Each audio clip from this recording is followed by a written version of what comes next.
اور اس کے بعد یہ چند سوال ہیں مخالفین کی خدمت میں کہ حضرت عمر حضرت عثمان رضی اللہ عنہ نے 20 رکعت کا حکم دیا اور کیوں دیا؟ ان کو خبر نہیں تھی؟ آج تقریباً 1450 سال بعد تمہیں پتہ چلا؟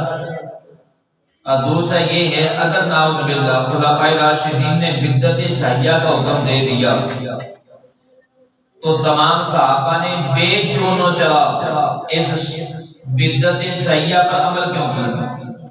اگر حضرت عمر نے حکم بھی دیا تو باقی تمام صحابہ نے 1,24,000 کم و بیش صحابہ یا اس سے بھی زیادہ اتنے صحابہ نے حضرت عمر کی اس بدعت صحیحہ پر عمل کیوں کیا؟ حضرت عثمان غنی اور حضرت علی کے دور خلافت میں تمام صحابہ نے عمل کیوں کیا؟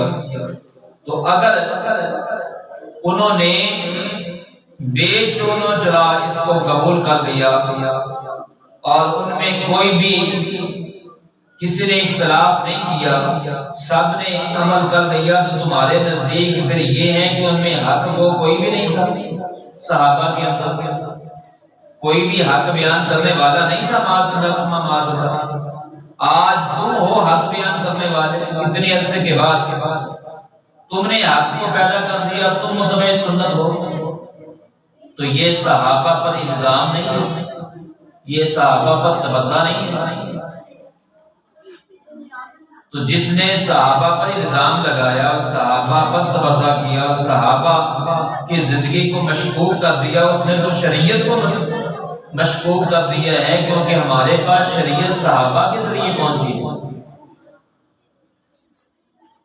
اور تیسرا یہ ہے کہ اگر تمام صحابہ بھی خاموش رہے تو خود ام المومنین عائشہ صدیقہ رضی اللہ عنہ کے ایک سنت رسول کے خلاف بدعت صحیحہ کا رواج دیکھا تو وہ کیوں خاموش رہی؟ سیدہ عائشہ صدیقہ رضی اللہ تعالیٰ نے آواز کیوں نہیں اٹھائی؟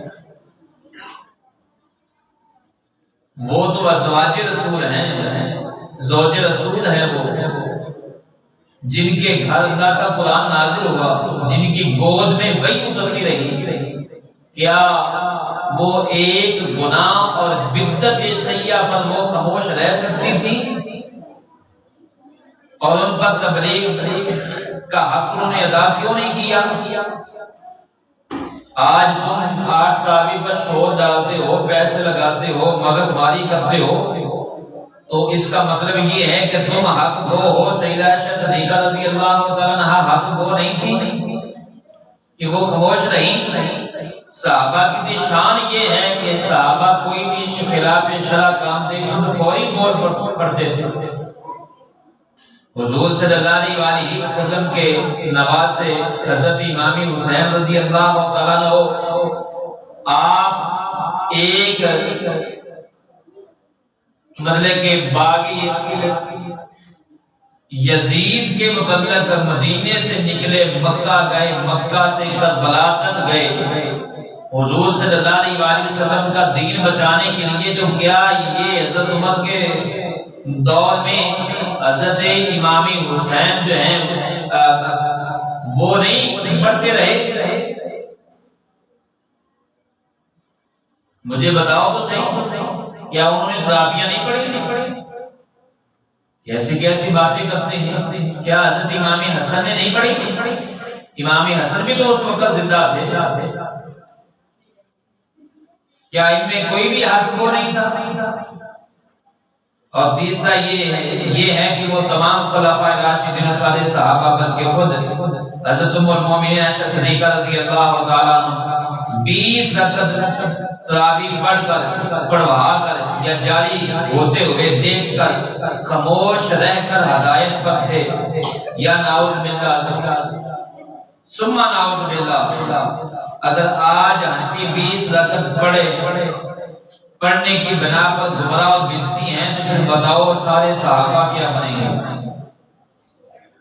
اگر تم سمجھتے ہو کہ حنفی 20 پڑھتے ہیں اور یہ بدعتی ہیں، یہ گمراہ ہیں، تو مجھے بتاؤ 1,24,000 صحابہ 20 پڑھتے رہے، پھر تمہارے نزدیک صحابہ کے بارے میں تمہارا فتویٰ کیا ہے؟ کیا فتویٰ دیتے ہو اپنا صحابہ پر؟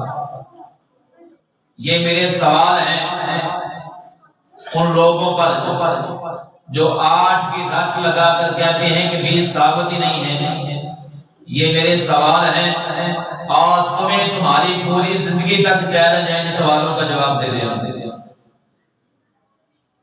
نمبر 5، اگر 20 رکعت تراویح بدعت سیئہ ہے اور 8 رکعت تراویح سنت اور تم بہادروں نے 1400 برس بعد یہ سنت جاری کی، تو بتاؤ حرمین طیبین کے تمام مسلمان بدعتی اور گمراہ ہیں یا نہیں ہیں؟ تو اتنا بتاؤ. اگر 20 پڑھنے والے بدعتی ہیں، 20 پڑھنے والے گمراہ ہیں، تو پھر مجھے بتاؤ کہ مکے والے اور مدینے والے جن کو حرمین طیبین کہا جاتا ہے، پھر بتاؤ وہ بدعتی ہیں، گمراہ ہیں، یا وہ بھی مسلمان ہیں؟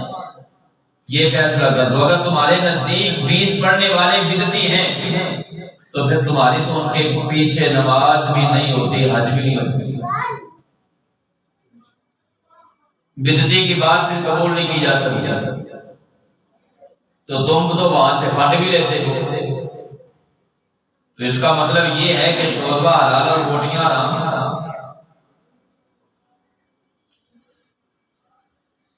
اور نمبر 6، اگر ائمہ مجتہدین اور ان کے سارے متابعین جن میں لاکھوں اولیاء، علماء، محدث، فقہاء، مفسرین داخل ہیں، جو سب 20 تراویح پڑھتے تھے، وہ سب بدعتی اور گمراہ تھے یا نہیں؟